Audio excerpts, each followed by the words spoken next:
La situation du Liban est complexe. Ces institutions ont été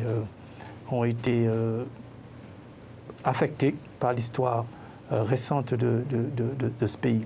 Ce que je peux dire, c'est que par contre, il y a des possibilités de faire mieux dans certains domaines. Et je vais vous donner, par exemple, un domaine qui est dans mon secteur, le numérique. On voit qu'aujourd'hui, au Liban, nous avons encore un secteur du numérique qui est encore entre les mains de l'État. C'est un des rares pays où il y a encore le secteur public contrôle l'ensemble du secteur de la télécommunication.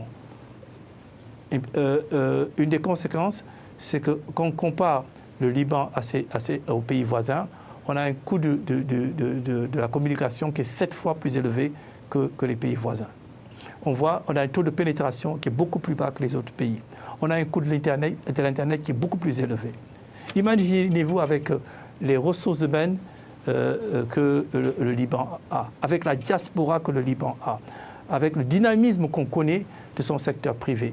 Si aujourd'hui on libérait ce secteur et on permettait justement d'avoir le secteur privé qui investisse avec tous les gains de productivité que ça pourrait créer, ce serait une mini-révolution dans l'économie libanaise. C'est un exemple de choses qui peuvent être faites, qui sont concrètes, qui sont immédiates et qui pourraient avoir un effet important.